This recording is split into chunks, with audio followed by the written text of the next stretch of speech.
National Theatre Awards bwetu bwetegee tukulabika olwaleero mu 2024 nga mu 1994 nga tutandika order bwetyo bwe yali. Theatre is grand because byaba elite abaakolamu mu society ne basukkuluma ne tuleeta ebidongo eŋŋoma enkebete ku siteegi tukuba endongo ereeta omwenge ereeta waragi mu bbaala waragi takukkiriza concentratinga kulaba muzannyo. Theatre tugifulumizza mu kifo kyerina okubeeramu n'ekitiibwa kyayo n'okutuula tugitadde mu bisaawe. That's the death of theatre. Our generation knows about me, but my generation ey'abaana bange byaba shown. Do they? And what is portrayed in the news is our silly lives. Those days when you are growing up. So they do not know this profession or the creativity of that side because it has been hidden. Kati nkolera ku script yange. I write for a person. I don't write for blank space that I will imagine a character. No. And sometimes people criticize me for that. Nkugamba, I will win because I'm inspired to win. Abatunyomanga, abatugamba tetusobola. Katika tusobole. Obadde weebuuza butya bw'olinza okweyunga ku bawandiisi ba theatre, drama ne film mu Uganda? Olwaleero tukuleetedde omuzannyi ate nga muteesiteesi w'emizannyo mu ggwanga Uganda. Ono nno yakuteekateekera emizannyo egisinza okunyumira nga Because of You, The Honourables era nga si mulala. Omwami ono ye John Segawa. Mwami Segawa amaze mu industry ebbanga eriweera ddala. Kitegeeza ki? Amanyi akawunvu n'akagga aka industry, amanyi ebizibu by'ogenda okusanga mu industry, amanyi butya bw'ogenda okukola ssente mu industry eya art, drama and film mu Uganda. Olwaleero Mwami Segawa agenda kutubuulira ku lugero lwe gy'avudde okuviira ddala eyo paka waatuuse kati. Oba oliawo obeere nga naawe oyigamu butya bw'osobola okukola ssente naawe ne weekolera erinnya nga ye bw'akikoze. Mwami Segawa, tukusanyukidde okuba naye wano ku Visual Africa TV. Tusaba weyanjulire abatulaba. Hello everyone, abatulaba. Nze John Segawa, a creative. I'm a professional teacher, but then I veered into practicing theatre. Mu theatre mwembadde okumala emyaka kati actually tugenda kuweza emyaka 30. This year, twatandika around 1994. Twatandika omuzannyo gwaffe ogwasooka okujoininga mu industry ya theatre. So I'm a theatre practitioner, I'm an actor, a writer, a director, and a social critic. Mwami Segawa, nsaba onzikirize nkuzzeeko emabega katono nnyo. Watandika otya drama ne theatre? Era obwagazi bwo eri directorship bwavaawa? Mine is a very long story about drama and theatre. Ewaffe ewaka muzeeyi tuli abaana bangi ate twakulira ku ewaka nga tuli ku farm nga tulina environment nene nnyo kwegamba olujja n'embeera gye twabeeramu nga nene nnyo. Kakati nga ebiseera ebisinga ffe twakulira tewali daytime TV nga mwe gye mulaba ennaku zino. TV zajjangako ku ssaawa 12 ez'akawungeezi. Kati ebiseera ebisinga tewali na zi radio za FM na biki. Radio ezaaliwo ezimu nga ziri mu Luswayiri ng'ebintu bitegeera. Kati nga tuyina ffe okwekolamu ekintu ekitujjako ekiwuubaalo. To get rid of boredom ewaka. Kati ne tutandika okuzannyazannya obuzannyo obwo bumaama butyo obwo bwe butyo. Jjukira ffe we twakulira mu ntalo. Biseera bya ntalo nga okuva ewaffe Mbende kubanga muzeeyi yagaana ffe tusomesezaayo Mubende ng'agamba yo tasobola kusomesezaayo abaana agamba education erina kubeera mu site entuufu wano batubuzaabuza. So he was forced agamba nja ku spendinga sente zonna ze nnina mbatwale eri saagala musomere wano. So ebizibu byali bingi, enguudo mbi, abiki, insecurity nga muyita mu roadblocks okutuuka e Kampala tozimanyi muwendo. Kakati nga tulaba drama abeera ku roadblocks ezo papiyeta chai na biki ebyo. So kati bye twatandikiramu okuzannya bye tulaba nga tuva ku ssomero so ne tubizannyamu obuzannyozannya akawungeezi, sisters and brothers. That's one. Ekyokubiri, ours is a staunch Catholic family. Muzeeyi kakati family yaffe ne waliwo ne famire ya mukwano gwa muzeeyi bamuitanga Saalongo bakyusa twekolamu omulimu nga tuyimba mu misa esooka ku kereziya ku church kati famire y'abaana because emisa eyo eyasookanga embende yabairanga y'abaana bato kakati naffe mu buto bwaffe kati nga ffe tuyimba ennyimba ezo kati ne tuwa nennyingiramu ekyokukola ki ekyokubeera mu kwaya n'okuyimba kati bwe ngende ekabojja nenjoyininga school kwaya ng'ekola performance amazina school competitions nga bw'ozimanyi ezo nengenda esaaviyo era nenkola kyekimu nga ndi mu music group kwaya y'esaaviyo competitions era twawangulako ku national theatre awo national festivals ez'okuyimba so nembeera bwe ntyo mu kintu ekyo nga nkikola ki nga nkimanyi nga nkirimu kati bwe tugenda mugana amasomero gaffe ga college schools Kitovu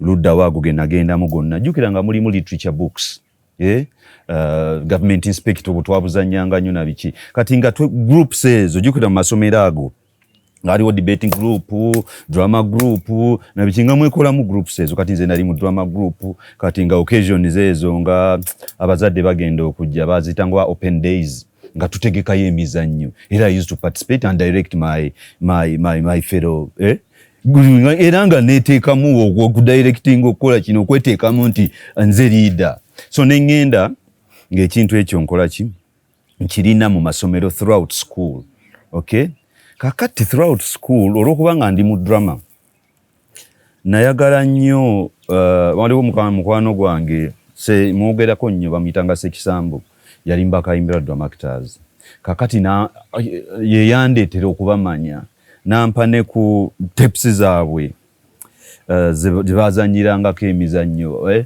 era nenyumiriza nnyo mu muzannyo gwabwe baguyita akasambatuko actually giri ebiri kasambatuko ne magumba kubanga nafuna omukisa nenjogera ne mwami Senkubuge ne mugamba nange nteekemu input ku muzannyo gwogwo okubanga nagwagala nnyo nga kasambatuko kati ne mugamba tusobola okuguteekamu input kwe kwava kiri kye naleeta ekya state of the nation neŋŋamba mwami Senkubuge nti bwatuwa omuzannyo ogwo ne tuguzannya kubanga yiwe yaguzannya yalaga mu Luweero Triangle ne bwatukkiriza ne tugumaaringa ebyaliwo mu Luweero Triangle n'abanunuzi era abaliwo ideals ze bagenda nazo zezo ze balina leero kati ne tukolamu omuzannyo gwe bayita state of the nation kati collaboration eyo kyavadde eri nga neegomba bakayimbira era bwe namala senior 6 okujja Kampala my target ya muzeeyi yali kufuna locals e Makerere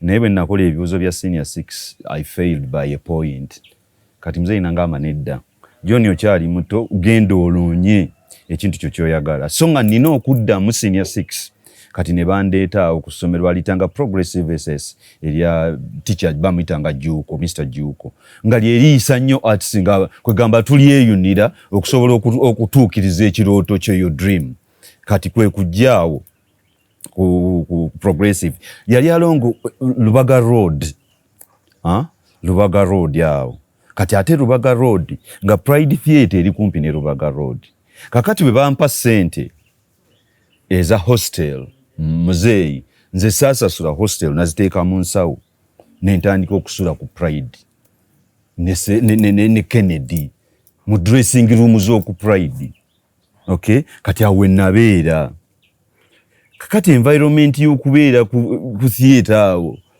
teyampisa bulungi kati baba bazanya palina kuvaamu pusawa 6 ate naawe ojje weebake na biki kati embeera eyo nentama kwegamba muzeeyi nti ekyo kye mbadde mpasuwinga kankireke kasita I performed well mu art ono art ow'ekkuba ebifaananyi ng'ate baali bampadde ekifo ku ITEC formerly kati Kyambogo University bagiyitanga Institute of Teacher Education Kyambogo ITEC so baali bampadde diploma okusoma art so I went for my passion mu art bino nembisazaamu nengenda gye baali bampadde Kyambogo and I joined the institute nensoma obusomesa bwange but link eri yasigalayo kati link eyo bwesigalayo ng'omukwano gwange ne Kennedy weeguli kati ate Kennedy n'ajoininga Makerere University ku MDD kati wajoininga university kwe mudiddi mu room yemu ng'asula ne Abe Mukiibi. That's when I get to know Abe Mukiibi. From Kennedy omukwano ne gujoininga n'ogwa Mwami Mukiibi. Kakati Mwami Mukiibi bafuna decisions zaabwe nga bava mu Black Pearls ba Mariam Bakatoba Ashraf. Kakati na I happen to be part of thinking ya Abe nga tu wabeera awo twogerako ku theater biki na biki kandagamba John osobola otuyambako okitegeera nti era nze okujoininga Mwami Mukiibi na joininga nga singa muzanyi na joininga nga agenda okumuyambako ku managing a group okitegeera so but bwe nabeeramu tunoonya abazanyi bakola omuzannyo ba Mariam Bazze batuyambako na biki kane wabeerawo character gye baali baagala mu muzannyo nga baginoonya ebuze ne bagamba that character fits your bill. John lwaki tokola kintu ekyo ne mbagamba mzee tajja kunzikiriza sisobola kukola professional acting mzee ajja kubigaana but they forced me to do it ne nyingira theater era kye na predicting sometimes ibeera emotional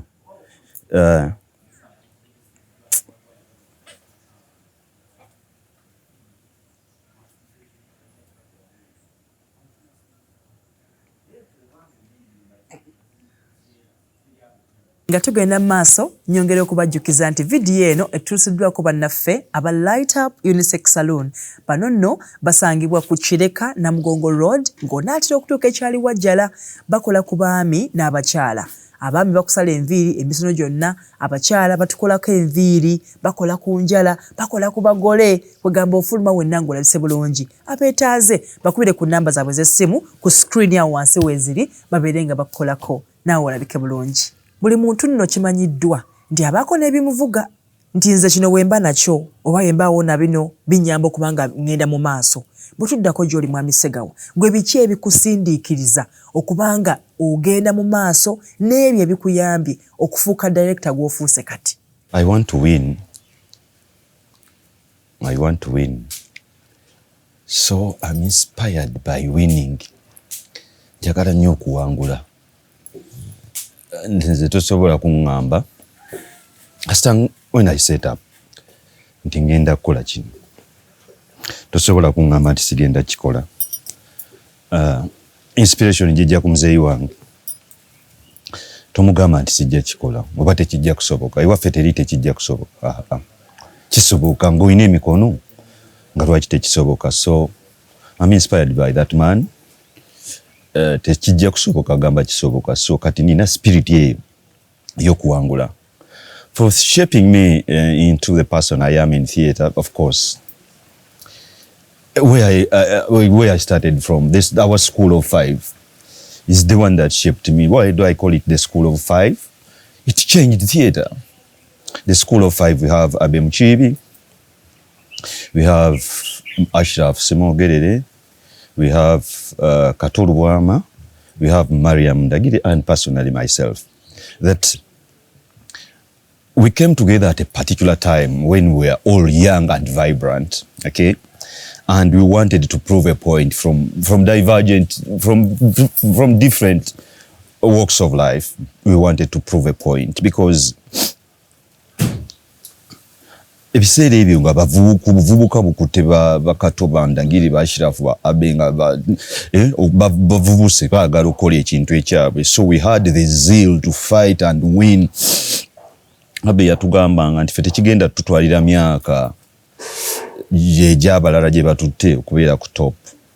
Ffe tugenda kukola, and in 4 years we are on top of Ugandan theatre.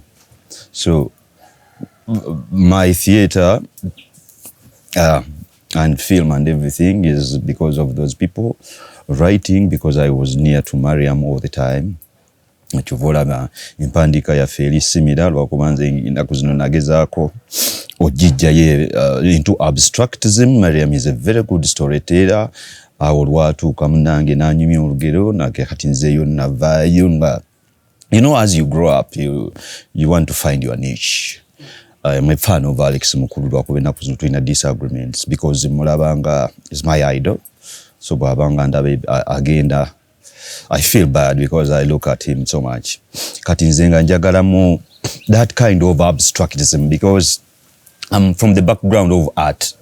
Ndi muzanyi wa, ndi musizi mkubi wa bifaananyi, and when you, those days, ngogenda okulaba, emizanyo gya Alex Mukulu, nga there is something unique about it. The visuals, and for me I like visuals more art kubanga mba background yeyo ebifaananyi byatulaga byaba gundi environments zakola wali omuzanyo gwe yakola sigujjukira nga guli mu Buckingham Palace n'aleeta gate ye Buckingham Palace n'agikiriza ku stage, those spectaculars ng'akozesa the greats of Makerera abakuba ebifaananyi mukolera omulimu ogwo. So I fell in love with Alex's style of presentation. So I marry Mariam's style of writing, and then I find myself, because I'm an artist, and I go to Alex Mukulu. So I create something which is abstract. Chovola, in many cases, nze emizannyo gye nnyingiramu, I embrace the three principles of art, which is music, dance, and drama. Nti kizibu nnyo okujja mu piisi yange nga terinamu ebintu ebyo, because for me I think eba tejjudde, ate n'ekirala eba egenda kumpa a palette. Do you know a palette kwegamba ffe abasiiga ebifaananyi tubeera n'akantu akalinga tray akali mu different langi ez'enjawulo, kati ze tujjamu nga tugenda tusiiga ekifaananyi, because ekifaananyi it's a collection of colors. So from the palette, so I pick from that palette of music, dance and drama, nsobola okugyayo visuals, fashion, how I dress, how I like my girls to look. I go for beautiful girls because theater and entertainment is all about beauty, you know.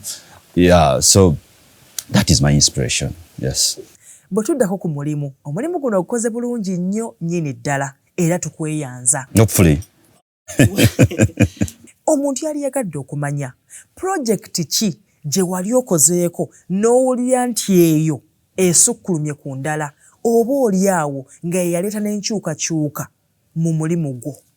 We have to follow history as it happened. Our first breakthrough, my first breakthrough, was that play called Oda Kiragiro, because it was my first on stage.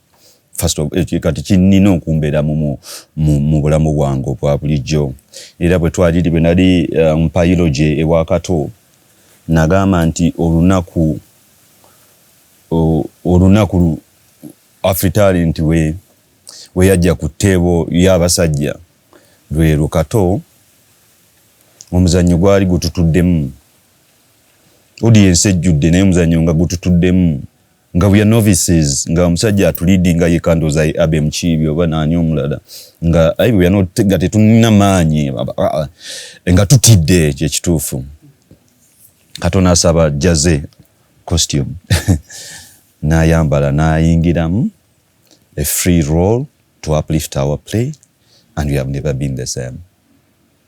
And we were accepted, ne tukola na Free Diamond, ne twegatta, ne tutandika okukola ebintu ebyenjawulo. Mu byenjawulo bye twakola gy'emizannyo gye tukoze egiyimiridde nti bwe ntandika ogyogerako sometimes mpulira okunyolwa nti unfortunately tetusobola kuddamu gikola kati, ate unfortunately tetulina records zaagyo, nti unfortunately audience y'omulembe guno tesobola giraba ecomparinga omulembe gwaffe n'omulembe guno, okitegeera, esobole okufuna inspiration kubanga ffe twayina, naye ab'omulembe guno tebali inspired kubanga ffe twasikayo feeda, tetukyakola mizannyo ng'egyo bantu tulabirako kubanga tulina frustration. We have had masterpieces gipereketya, gimaswanku, state of the nation. Basenkubuge balina omuzannyo baguyita magumba, a master class okitegeera. I would so much love to go back to Mwami Ssenkubuge mugamba mpe ngukole abaana b'omulembe guno bategeere theatre bwafaanana and how great writers and how we have great writers but Ssenkubuge bawandiika ebintu ebirungi ennyo bandagire bawandiika ebintu ebirungi ennyo okitegeera. So I'm inspired by those plays. I'm inspired by their creations and being part of and sharing actually sharing a stage n'abasajja ng'abo ani atakyagala. Twakola omuzannyo nga baguyita ekijjomanyi. Twakola omuzannyo nga baguyita pereketya nga tugenda kwegatta n'abakozi ba CBS. Basalongo John oyo afudde mukama mu ekimuli eky'emirembe. Waliwo ab'omuwala nga bamuyita Nina bamedi nserekaabo ne bajja nga media ayuca ne tukola omuzannyo mulindwa muwonge. Nali muto nga teri ammanyi naye omuzannyo ogwo gwanfuula ensonga okitegeera because nabeera ku stage n'abasajja abo ne tukola ekijjomanyi n'obeera ku stage ne bakuwa omukisa n'ozannya Mwami Kibuuka yamanyibwa oba amanyiddwa ng'omuzannyo omulungi ennyo ate omuzannyo azannya ebifo ebibi. Ati mu kasiti yammwe yonna gye bagenda okulonda ne bagamba John ogenda kuzannya ne Kibuuka gwe sidekick ye. Kiringa kugamba mwana nti mu match eno ogenda kuzannya ne Messi. Okitegeera nti Messi mwabyo ba Cristiano Ronaldo ogenda kuzannya naye. That's how it is. And they guide you along. Nofuuka omuntu ow'ensonga. N'obatambulirako n'omanyibwa ne batandika n'okuteeka mu categories zaabwe zezimu. Lwakuba foluusi twagala kweteekayo n'omuleka n'ebitiibwa bye but that's good enough. Who has done it? And I know nti tukyalinayo obudde okubizuula ne tubikola.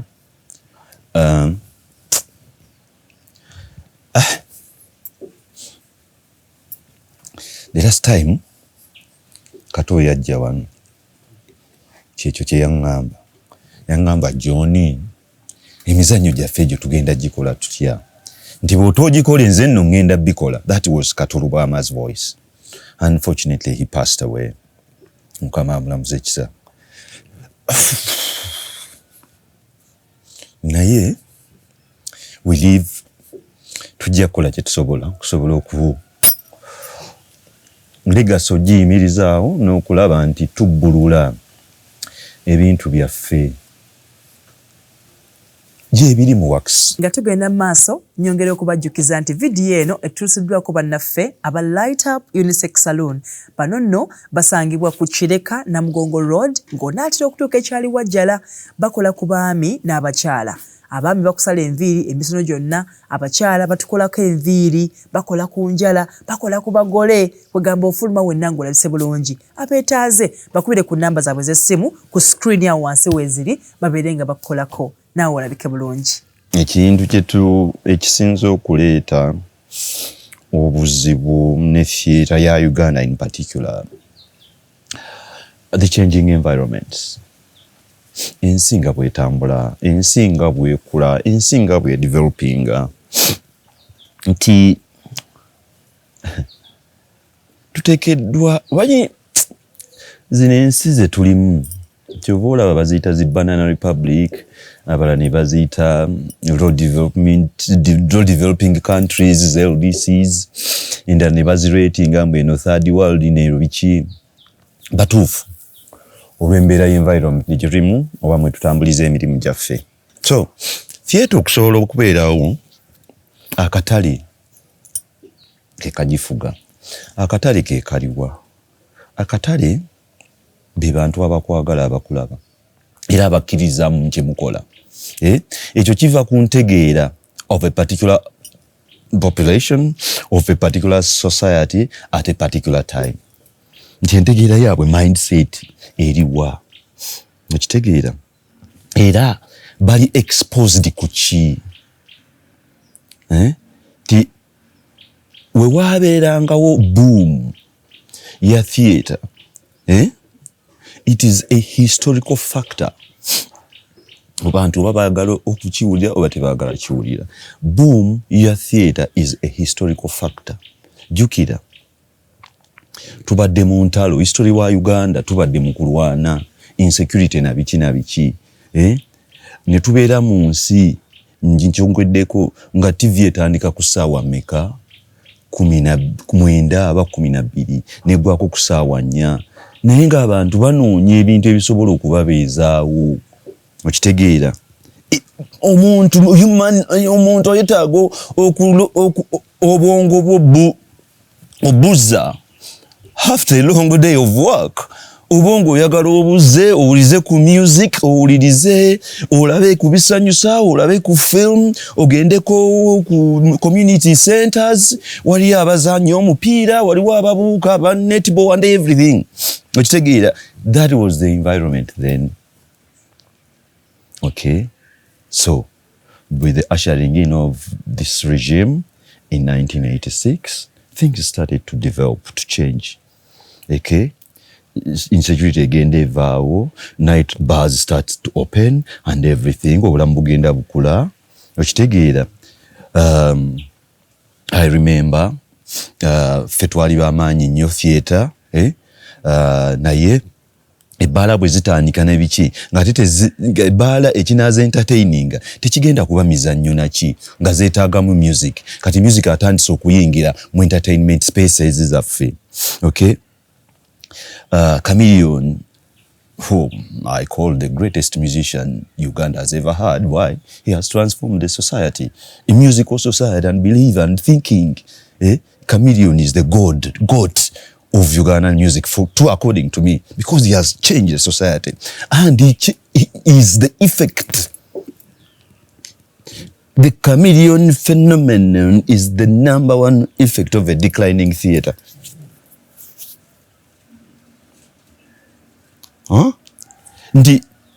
He comes back from Kenya.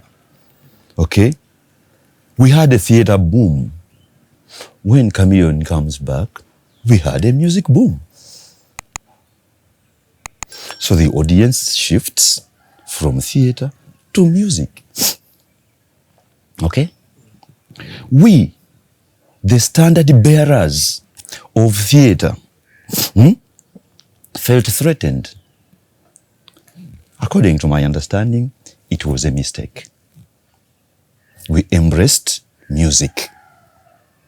Nitumuleeta mu theatre.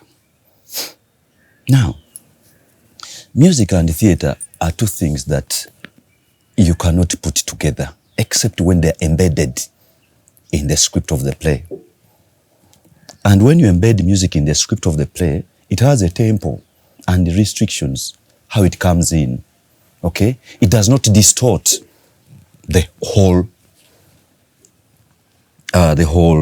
presentation, which can be a play or whatever you want to call it. So ne bibeera package. Fe ne tuleeta ebidongo, engoma enkebete ku stage, because audience eri etuddukako tulowooza etuddukako, tugatta emizannyo gyaffe mu drama. Tukuba endongo ereeta omwenge, ereeta waragi mu bbaala, waragi takukkiriza concentratinga kulaba muzannyo. Obwongo oba obukubye switch. You get my point? Kati bwe twabireeta ebyo ne bibeera so popular bwana Ssuuna nga mu theatre ze tulina tebikyajyamu. Olaba theatre bwegenda. Theater tugifulumizza mu kifo kyeyina okubeeramu n'ekitiibwa kyayo n'okutuula. Tugitadde mu bisaawe. Twakola omuzannyo nga baguyita lwaki ngwerabidde ne tuva mu theater. Twasooka tena Kivubu fun enough. Twasookera mu kasaawe ka Bat Valley. Nga tutaddemu Rasta Rob ebiseera ebyo nga MC w'amaanyi nnyo. Chunks VVD ayimba batandise okuyimba ne Chameleone. Tubagasse mu mizannyo. Tuvulumye mu Bat Valley tugenze mu kasaawe k'oku Bat Valley. That's the death of theatre. That's the nail, the last nail we hit with a heavy hammer into the coffin of theatre. Ne tugenda naffe ne tupaala bivulu ku bivulu. Twagenda okudda mu theatre nga batusaba kiri. Kubanga kyekinyuma. Olwo concentration levels tuzijje mu bantu. Theatre afuuse wild. Si yoli bwe bakugamba nti nze nannyini management nina right ekukkiriza okusigala mu theatre. Tibwe mba nzannya ku stage n'onvuma. Kati ffe twalina saga eza Mariam Wanyana ebiseera ebyo. Naye nga bw'oba opafominga waliwo olumu lwe navaawo ngende nkuba omuntu nti addidde ebintu bya wabweru n'abireeta ku stage. Kati amateeka ga theatre gakkiriza obutatawanya performance n'abantu balala gwe bakufulumya aleeta akavuyo. Naye mu kisaawe ag'amateeka togasobola. So ne tudda mu kibaakula ebintu eby'ekiyaaye bye biriwo n'enkya ya leero. Oweja soon theatre neegenda ng'editorialatinga ng'egenda eggwerawo ddala. Kakati kwe kugamba nti bannange tusigazeewo semblance of nti abaali bazannye emizannyo egy'ensonga egiri themed plays, gender issues, the population, kino nakiri ne tudda mu byakusessa busessa bantu. Joining comedy and theatre. That's the birth of comedians in Katorwama. Katorwama is not a comedian. I mean, Katorwama is a comedian. Abemchibi, I respect my boss, is not a comedian. But he dives in too because the pool is there. Now everything he wants to act is comedy. He's that great serious actor. But comedy is just a subsidiary of which you can dump, I mean, which take in. Now, this is what we have. Okay? Comedy comes in, muzanyo negivugwamu relevance. Kutsinika businisimanya. Okay? And that's where we are today. Nti abantu bava mu theatre. Kati okumya omuntu omutegeeze the value of theatre. That theatre is a think tank. I diverted from twabiranga n'emizannyo nga yazisaawa. For me, I want to have a piece of 2 hours whereby you can interact with the audience. That's the beauty of theatre. Because I write when I sit on my desk in my office. I create a story, an imaginary story. And that imaginary story, I hope, and I'm going to share it with my audience. I'm going to walk and think with it. Njiteremu suspension, nzitekemu all the principles that theatre asks you to do. Obitekemu bijule. And the climax, the finish, byonna we build in package. But with this environment and audience and market today, you cannot have that. Okay? The people you can have are there, but they are few. Balinga, if you call chikumi, but chikumi tebasobola kuyamba okumeetinga costs of a great play goyagala okuteekawo. So ne tubeera mu environment bwetyo. And unfortunately, nekisangibwa ng'erifo mwe tukolera ebintu ebyo theatre nazo ne zideterioratinga mu ndabika. Mu ndabika. Kakati ffe twabeeranga ne Bat Valley ebiseera bibi ng'otya okuleetayo abagagga bo baagikatongole omusajja ava mu nnyumba etukula ava mu mmotoka efaanana ng'omuntu ojja omutuuze mu bitebe ebyo zikkapa zibayitako eno wansi. Tinaffe ne tulema okuteekawo ebifo ebigwanidde. Theatre is grand. You mean the word grand? Chuvola ida bazita the grand, the royal theatres na biki, because we are elite. Abakolamu mu society ne basukuluma. Be balaba theatre.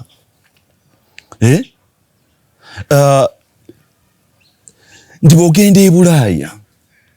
Bano ba riffraff batategeera batasobola kwekontrolinga gwe ng'omuntu, to take time 2 hours of yourself to listen to something different, to take 2 hours of yourself to read a book, because those are the levels of concentration you need from a patron azokulaba omuzannyo mu theatre.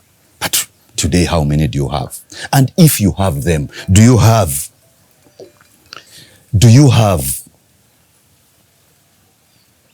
the environment okubateekamu so that they can feel at home? Mtitulize kulaba omuzannyo gwa John Segawa n'ekitiibwa kye bakuwa, ebifo bye batudde kyekitiibwa kye birina. Is the National Theatre worth bwetu bwetegee tukulabika olwaleero mu 2024 nga mu 1994 nga tutandika order bwetyo bwe yali 30 years ago? Okay, that is the state of theatre. That's the state of theatre. Tugenda kuddako ku luwuyi lw'obukugu. Mwami Segawa, olinayo obukodyo bw'oyinza okugabanako naffe gwe bw'okozesa okubanga oteeka obulamu mu script zo bw'obeera oziwandiika? I want to call myself unique. Why? Because I've not worked off somebody's script. Oli nampa script nze nenjikola okujjako yasenkubuge, because I wanted to study him ne philosophy ng'omuwandiisi yena nanjagala nanzikiriza okubeera part of his work. Sometimes nga tukola emizannyo ffenna nanjigiriza ebintu bingi, how he approaches na biki. So back to what I've been saying, kati nkolera ku script eyange. Tibwe nkolera ku script eyange, images nz'abantu benjagala okukozesa mbamba manyi mbamba lina. And sometimes people criticize me for that. I write for a person. I don't write for blank space that I will imagine a character. No. Manya nti Patrick Omujuka ali bwati, mbadde naye, mannerisms ziri bweziti na kino. Environment gye tukoleramu tulina obudde. Patrick akola kumakya, nsobola mufuna kumwana awulunaku. Okay, mulimitinga oba okumugjamu kino nsobola kimugjamu, you get. Nemmanya nti Helen Lukoma bwati bwali. Alright, nendaba abantu abalabe bazannya. Okay, nendaba Nabanja Doreen azannya atya. Nemwegomba ng'omuzannyi, kati obwongo bwange ne bumuyingiza nti I want to work with this one. Okay, kakati nze era kyeŋŋamba abantu, I'm addicted to good actors. How do you find out that this one is a good actor? Uganda n'olaba works ze bakola. Okay, I was telling Nante Stella, I fell in love with Nante Stella nga video vixen mu luyimba lwa Helena. Nalaba omwana omuto amidst 3 great stars. Kwaliko radio, nekubirako Wizo, nani Kapapala yani David Lutalo nga bayimba oluyimba, but that young girl stood out. Kati ne following ku deception nga ngenda mugubirira nengamba I want to work with this girl. Okitegeera, kati ne preparing obwongo bwange nti nja kukola ki, nja kumufuna. Waliwo etwali naye ku multi choice, waliwo some event. Nagamba, Director John, I want to meet you nabichi. Nagamba, I want to work with you nabichi. Nemugamba, I want to work with you also. But unfortunately, sinafuna kintu kijja mu kyenjagala obeere. Okay? That's how, ebyange biri bwe bityo. Kyova olaba sometimes mbeera criticized mbu neesiba ku bantu abamu nesaagala kugezesaako balala, because I concentrate ku bantu batono nenjagala nkole ki, mbajjemu omulimu. Kakati bwe ntuuka ku abo ati nekifuuka personal. I direct I come nembanga directing omwana gwe nakyalinga omwana owange. Okay? Nga bw'okuza omwana nze gwe directing. Sometimes I'm very tough, sometimes I embrace. kati mbeera mukambwe nnyo nga taata ate nenzijukira nti okay an environment yeetaaga omuzzaŋŋanda okitegeera so and because nga project yo gwe ng'omuzannyi mbadde nkugoberera nga nkwagala so nkufubako nnyo nti bwe ndabamu disappointments somewhere I pick you up as an actor mbalemerako nnyo nembeera nabo nti era nze njagala ocreating aba actors abange mba grooming differently kubanga nze bwe mba mbatendeka okuzannya nze I do not stereotype abantu bakaba batya ti abantu bakola batya I come from a school of Abe Muchibi yatugamba to understand and master yourself you use a mirror gwe bwe bakuwa role gwegenda mu mirror olabe the capabilities gwe zoyina ng'omuzannyi kati nange kyenkugamba you go in the mirror olabe capabilities zoyina ng'omuzannyi ozimaringe mu character bible yo gye nkuwadde okitegeera okusinziira ku maanyi ze gemmanyi g'olina and I push you to do that. I have an incident njogerako nnyo but just for the purpose of audience etegeere Helen bw'ava mu honorables waliwo ne Kandi Mutes, my good friend, na relocating and agenda mu America because she was the star, she was the face of the honorables. Najja nangamba John unfortunately ngenda ngate nze empandika yange besinga ku ekyo era Kandi namuteeka because of the beauty n'engeri gy'alabikamu kati nga gwe parade nzeeyo kati nangamba ngenda nenoonya omuntu gwe ntuuza mu kifaananyi kya Kandi nambula and I zeroed ku Nanti kubanga balina features, the shape of the body, how we can create the hairstyle nebanga erisimira ku ya Kandi gy'abadde akozesa so ne tutava mu frame ne tutava mu character parent character of the show so Nanti ne muleeta one day one of shooting take 1 take 2 take 3 and she bursts out crying nangamba director binnemye binaina mungalo ni nembikasuka nga njagala like mutebusi nimugamba nva maaso nga heatings up she's crying lights off down buli kintu tukiwumuze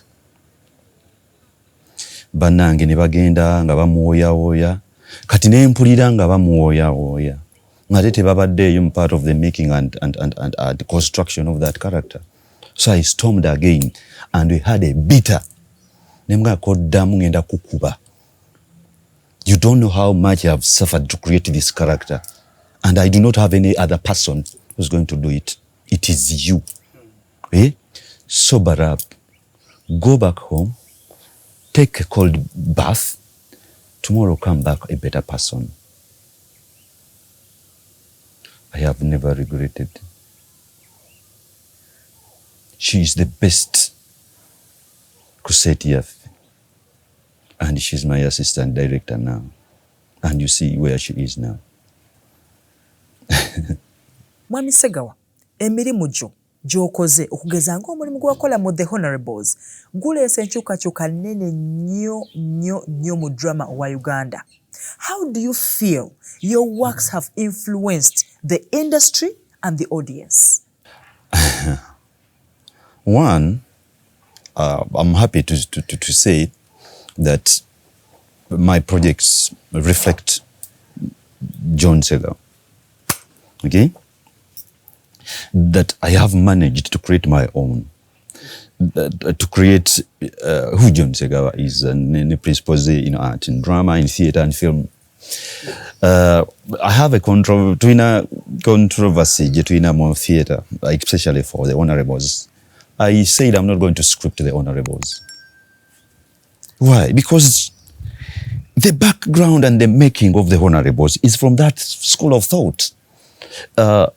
Mchala Agikonde we yali ngambo creating something.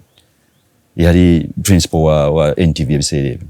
yayangamba creating something yangamba creating ekintu ekirimu debate ekiringa ebimeeza kiringa town hall meeting ne munyumya ku mbeera eriwo ti creating an environment nga ba honorables bavudde mu parliament bazze mu bbala akawungeezi and the discussion from the parliament continues in the bar, but this time under the influence of alcohol.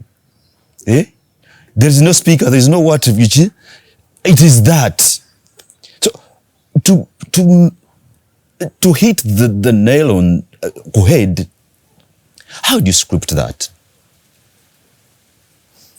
Okay, you give a situation and you call upon the actors to discuss that situation and it becomes a drama piece.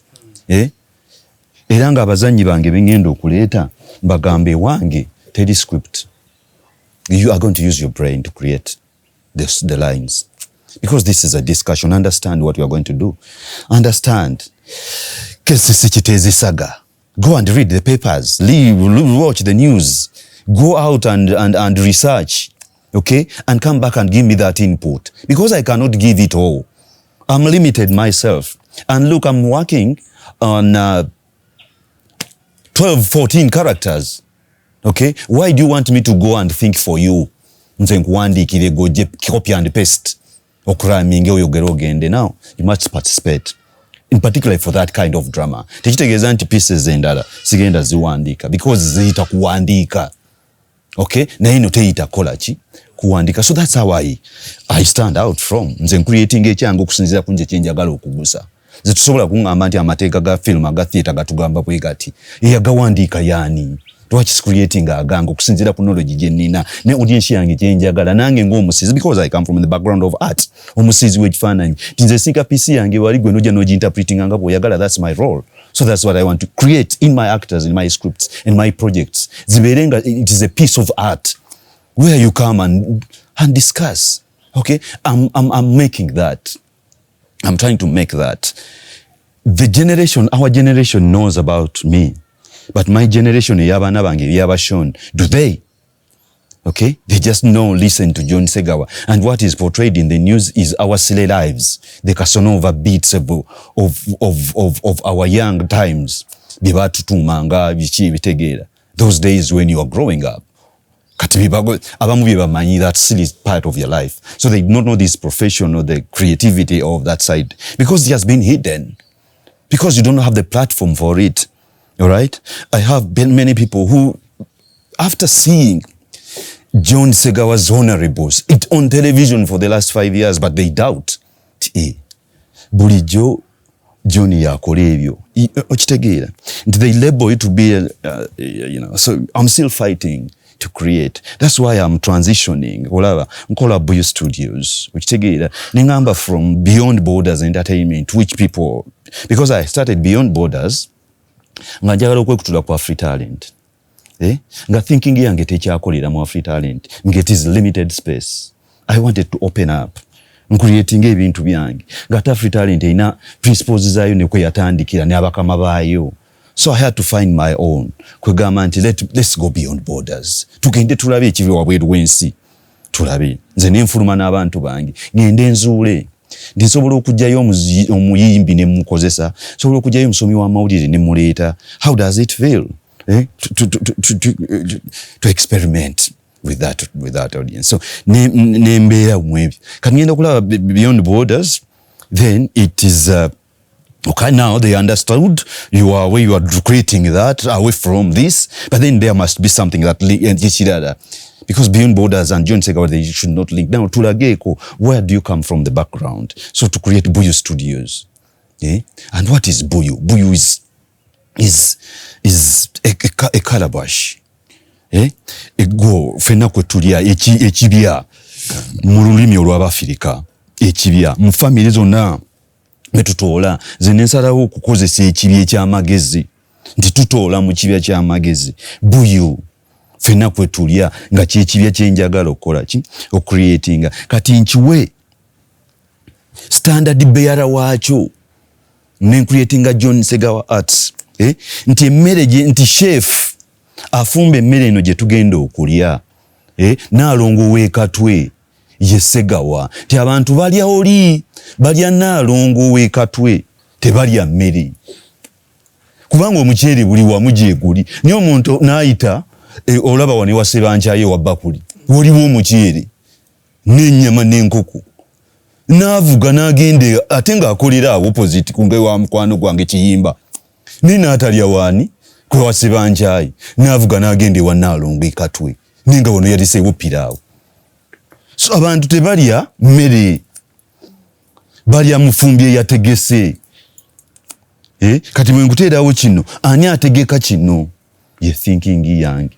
Bwe tuddako mu kuteekateeka projekiti empya bw'oba oteekateeka emizannyo gino tusaba otusiigire ekifaananyi bw'okikola okuviira ddala ku ntandikwa paka projekiti bweggwa y'abaffe omuliro gwo gukuuma otya nga gwaka okuva projekiti bwetandise paka bwekomekkerera. The starting point is the story. You listen to a story and it is captivating and your brains start working alongside it. I can give you an example. Which show can I pick from? Let me pick from a show I've not done, but it has occupied my entire life for the past 20 years now, but I've not done it. But every day I change it.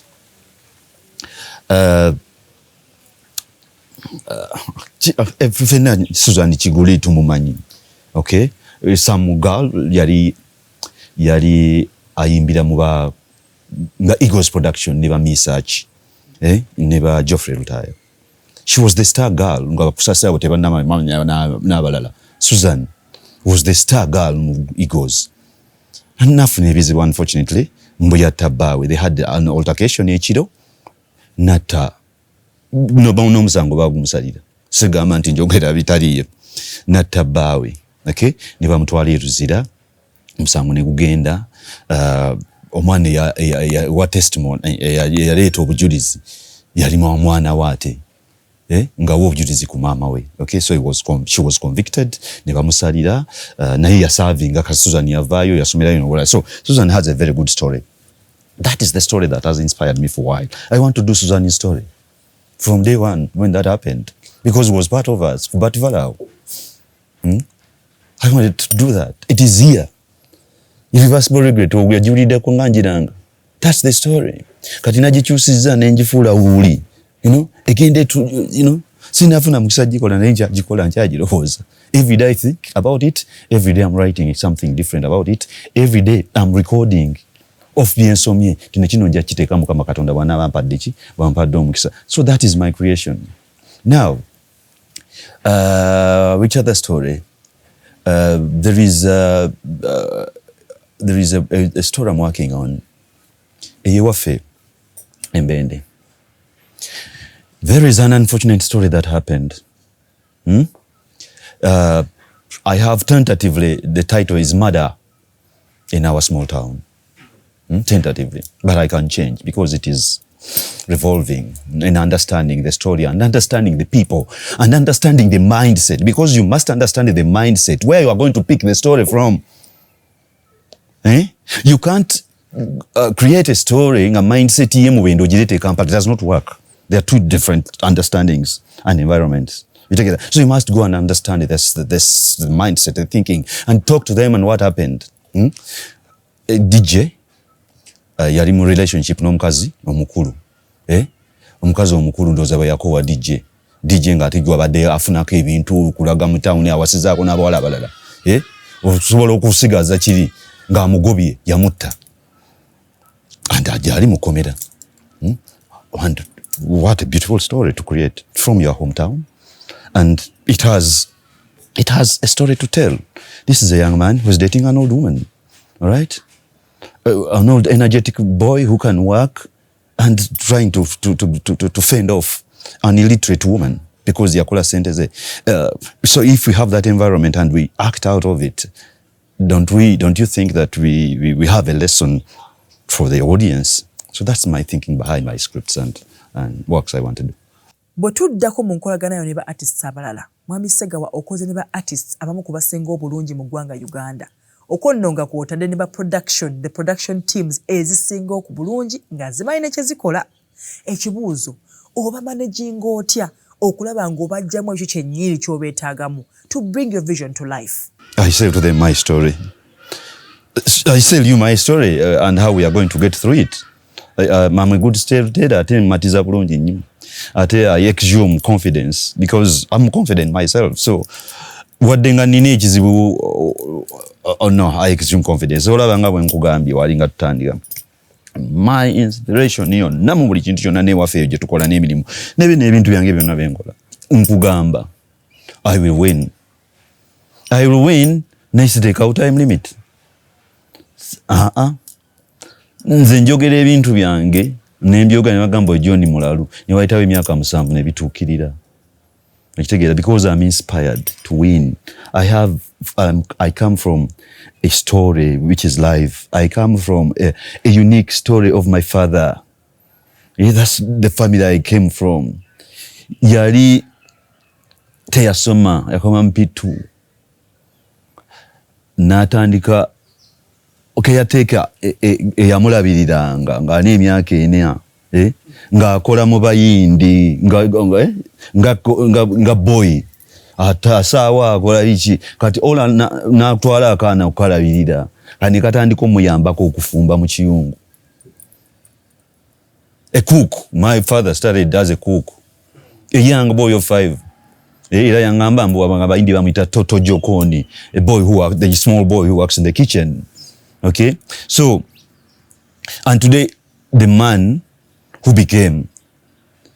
So nina kyendabirako and that's what I want to beat that. Okay, kati nina okukikulaga gwe nti mu taata wange ye yagenda mu mmwanyi oba mu bikajju oba mu sukaali ggulu. Kati nze sijja kuwangulira mu sukaali ggulu. Nze kampangulire mu talenti yange gye yali agaana yekiyaye. Ekitegeera kati ndi inspired okuwangula ate okuwangula okwo njagala ndeka emirandira nti nze bwe mba ngenze nina gye nsimbye nti Shamimu Mayanja nkuwadde discipline ebintu byange byesisobola kola onoobikola. Esther Nakaziba byesisobola kola onoobikola. Daudi Suna. You know our story okuva nga tutandika because of Yobo, how we operated and how today we are nga tulina ka laptop akafu ne kati studio zizo zonna zijjudde tetubikozera na because tulina mirimu. You get, so you must have that in you. Kati ekyo ofubanga nnyo okukiteeka mu bagoberezi bo kubanga gwe ng'omu tosobola. Gwe ng'omu tosobola. Era nze mbeera mukambwe nnyo eri Ronnie Nkalubo, mbeera mukambwe nnyo eri ggwe, mbeera mukambwe nnyo eri Robert Kasule, mbeera mukambwe nnyo eri Namuyomba, mbeera mukambwe nnyo eri Doreen, mbeera mukambwe nnyo eri Nante, mbeera mukambwe nnyo eri abaana benkozesa. Saagala baffe, ne bw'aba jjo yakoze matendo leero n'akola ekitatuukiridde munenya lwero simunenya kyajjo kye yatuukiriza. Abamu ne bagamba naye gwe omusajja mukola naye muti atasiima. Aba yasiimye naye oluba lwawedde tayiwekatimika sawa kagenda kati lwatwayiseeyo yabadde 14th leero 15th yabadde Maachi tuli mu December. Tetulina budde butono butumala kwano ate tulina okulekawo indelible ink gye bateekako epitaphu yo walinga ogenze Katabalanga Segawa bali muwandiikako ki abantu abalira mage Katabalanga balijja kunoonyaayo ki? Kunoonyaayo kukondeminga tunu teyakola. Abajje batuule bagambe there is a great man. But directors bangi abaliyo nga balaba vidiyo eno nga balina essuubi nti olunaku lumu bajja kuba batambulirako mu ngatto zo. Oba amagezi ki okulaba nga batuukiriza ekirooto kyabwe?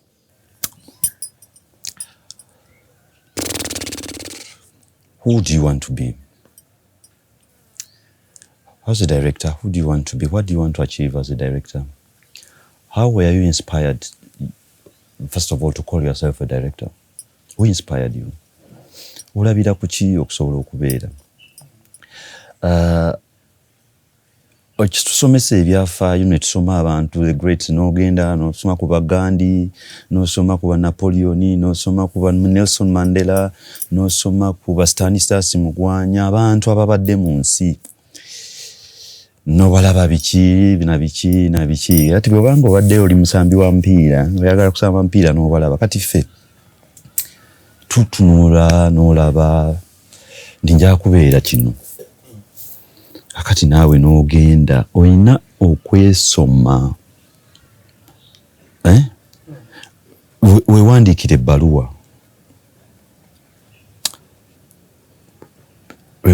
ebbaluwa John Segawa bwe nalabye Clint Eastwood.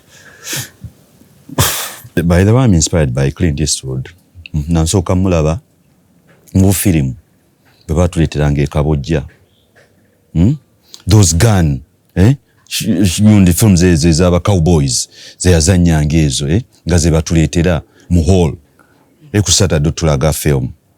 And he was the star then, young, and I was inspired. Nintandika okugenda nga mugoberera.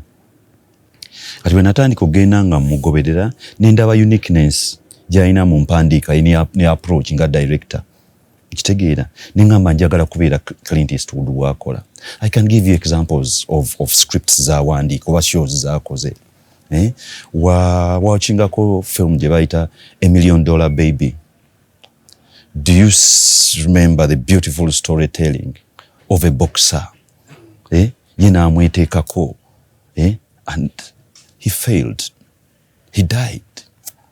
He's real, the man. That's humanity. Who wins? Who wins? There is a time for winning, but there is a time for expiring and the end of it. There is a beginning, there is a climax, there is an end. Who has a good ending? In movies, we don't want to show. And they lived happily thereafter. Who lives happily thereafter? We are believers ife waffe mu Katoliki. Abajulizi be waffe abali e Namugongo. Ekkula lya Uganda. They died, they were killed, they were burnt. That was a horrible death. But that's not the winning we know. The winning, we see it today. So you cannot describe a winning. So you must understand the reality of life. And it's hard for you to accept reality. Right? So you must understand the reality of life and then agree to it. And if you agree to it, then ebirowoozo bibitambulira. Nze script zange zonna reality. Nze sikola ebyo kunyumisa ekiriwo kye kino oba okyagala kitwale oba gwe toyagala kigambako gw'omanyi. Nze nsi bwintu gye mmanyi era nze gundi yange hashtag yange gye nkozesa life lessons. Nti buli kintu kye ndaba ebiri life lessons. Bwe nkola omukwano naawe David enkeera n'ogwa abusinga n'ontampa respect life lessons. Nga mmanya bwe naadiringa n'omuntu omulala sijja kukola bwenti. So kati nange bwentyo bwe njagala. Gwe ayagala okwaspiring okubeera director. Oyagala kubeera ki? Kiki ekikusimpayalinga? Ensi ogitegeera otya? For you to operate it from environment eno ogitegeera otya? James Cameron, that great director, he did everything. Naye ensi agitegeera bulala. Nagenda underworld. Nagamba waliwo ensi gye tutannazuula, which is peaceful. But is it peaceful as we so think? Aga amazzi gateese nga bwe mugalaba. And it goes deep, now creating a conflict. Now creating olugero. That is his thinking. Nti ayagala kusaving environment. So have a background of director saving environment. Nagenda nagamba mwe kimuyita bino ebintu byemusuula mazzi erimu wansi. What are your creatures zembamu muleetera obuzibu? Okirowoozezzaako ng'oyiwa byo mu ocean ng'oyiwa kazambi wano.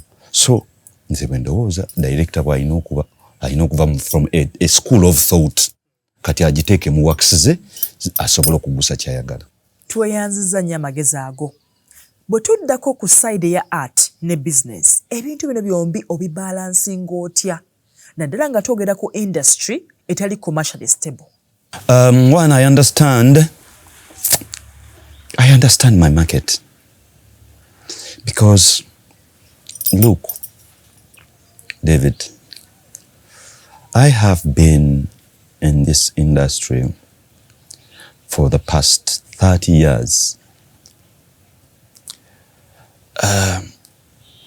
There is no financial stability because of the environment and the market we have, because the money we put in is not tesobola kuvamu, because we are doing this for passion.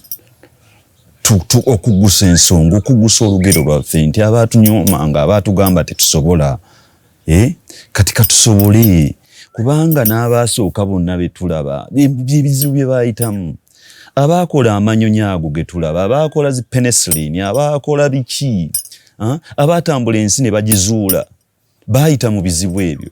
Did it take 30 years? Kati ffe lwaki tuggwamu amaanyi? So we must operate nga tumanyi gye tuva ne gye tugenda. Tinze bwe mba siwangudde, abaana bange bagenda kuwangula olutalo olunemye, nenze kambateerewo ebyo ebyannema bye saasangawo, nze kambibateerewo. Ne ngamba Kamulege yagenda osoma ebintu bino obikuguke. It doesn't mean nti bw'oba obisomye byogenda okukola. Just go and pick up from where daddy comes from. Trevor, go and pick up from where mommy comes from. Go and understand music. Okay?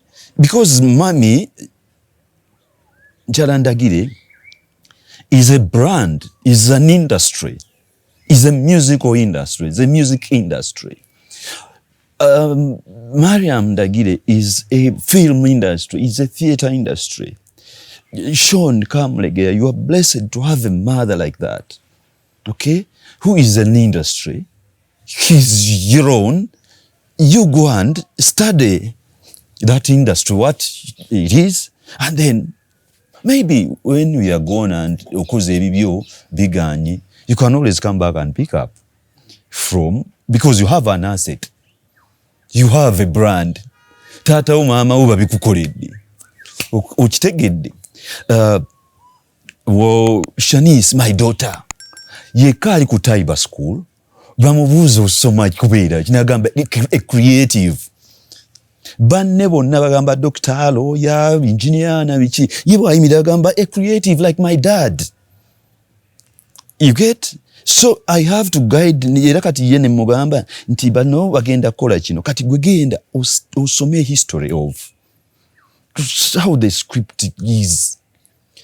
Obisome ng'okyali muto, okyali vibrant. Tekitegeeza nti byogenda okukola. Nesoma knowledge ya industry ya taatawo gy'akola. Njagala mutwale where the theatre comes from Greece. Abeereeyo emyaka giwera. Asomereeyo kumpi n'ezi grand theatre pieces, places, palaces. The Greek history, how they developed the thinking. Afune knowledge. Enensi ekyuka technology buli mwaka baleta iPhone 16 inch 18 changing. Every other day there is an upgrade. Why don't you upgrade on the thinking of us when we still have the chance today? When daddy is not away, when mommy is not away, then you can find yourself. But today, let's go along, because omwana wava munno oba omwana wa metta agenda kusikira sukaali na buto. Omwana wa oliese owa nkoko mwananyini simba agenda kusikira nkoko eri. You see? Kakati lwaki ffe tetutandika naffe okupreparinga abaffe bwe tutyo okusobola okugusa kino ffe tujja bajja kifunamu. The assets we have put together. Lwakuba ffe tetusobodde naye tubeera na selfish kugamba tetufunye. because everything we have is off that. Nze okugenda ne bampa entebe mu maaso nga John Segawa kimmala nfunye kubanga bampadde ekitiibwa. Yesterday tubadde ku airport tutudde. People come just to say hi. Baba bakusasudde ajja muguzi John, I've never met you, nsanyusa okulaba ebintu by'okola mbyagala si omusibi abiri. You know, we're tutunulira monetary terms, it was selfish. Because we have gotten everything off. Archbishop Werubaga akumanyi ngani? Akumanyi nga Segawa mutani wa Damiano oba akumanyi Segawa munakatemba wange? Munakatemba wange oli. Wait, so waliwo ebintu ebyo to be quantifying, tujjule tuleme kubeera nga tukaaba bukaabi, tujjule. Kale, Mwami Segawa, industry ya theatre drama mu Uganda gw'ogiraba otya? Era olaba eraga wa? Oba oliawo era otubuulire biki ebyetaagisa okukolebwa yo okubanga egenda ku ddaala eriddako? Unfortunately, I don't know.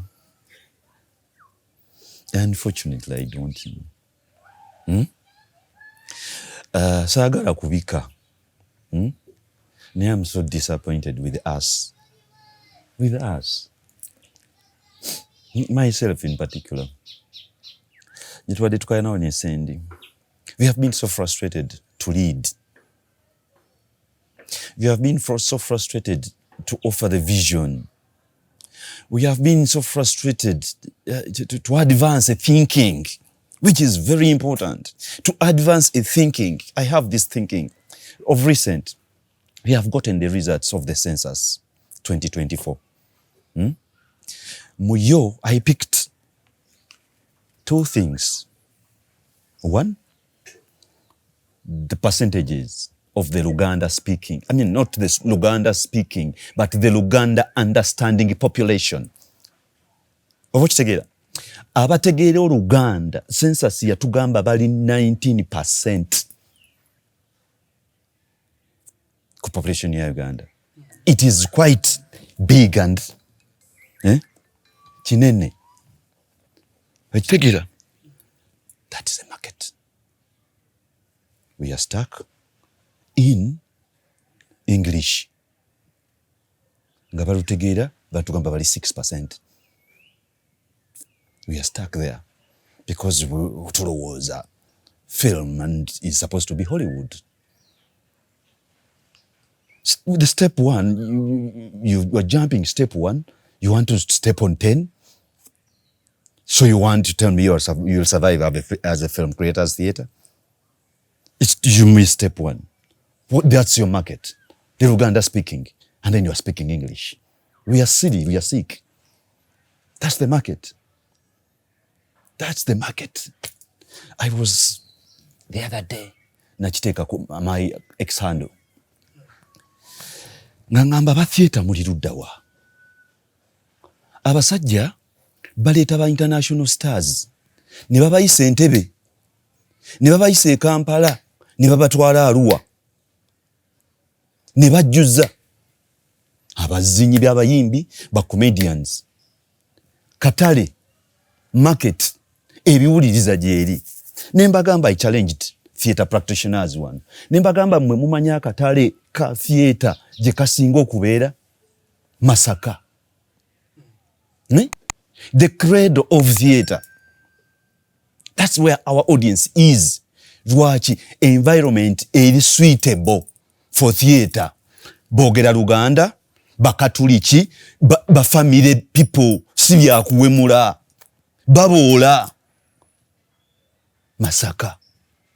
Family, bagenda mu kereziya yaabwe emisana, ne bagenda mu ebintu byabwe. That's the environment. Era abagina emizannyo gyaffe egya taata ne maama famire zibeerawo zitya because ze engero enkuusike ze tuzannyamu kuyamba famire kubeerawo. Audience yayo enkulu eri luddawa Masaka. Waliwo theatre practitioner yali agenze n'atuula ne bakiyimba, n'atuula ne bamukasambidde, n'atuula ne bahonera Mpuuga, n'atuula ne ba Judy Mbabali, n'atuula ne Bishop Sentongo, n'atuula n'Owekako. Abagagga abaliyo n'abagamba nti there is a business plan.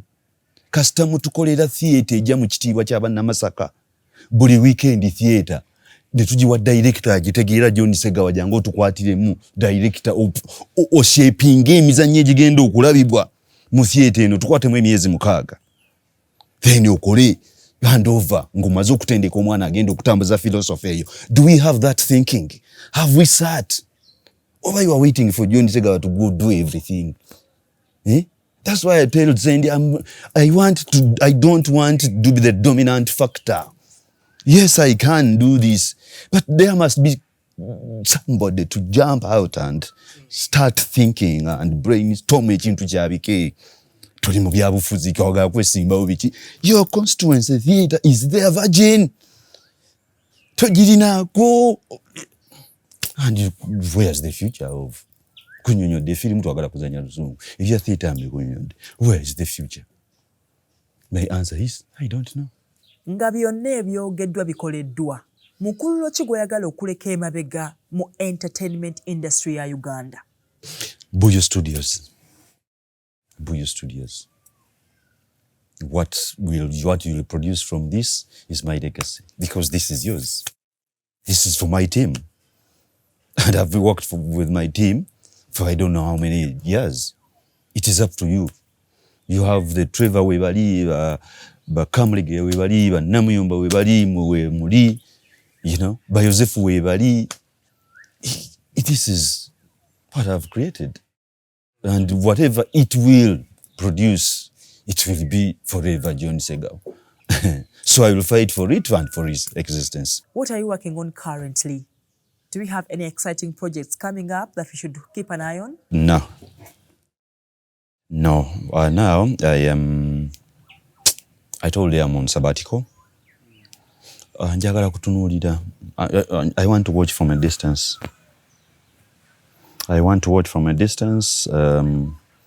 Tubadde ku roller coaster. Twafuna boom ya television mu biseera bya lockdown ebya COVID-19 from 2020 awo to 2022 awo netufuna boom netugenda ku TV. Everybody was working na biki and then it burst, right? So tubadde ku roller coaster eyo nga tudduka speed. Bwodduka ennyo bwotyo n'ogenda, sometimes you must take a break.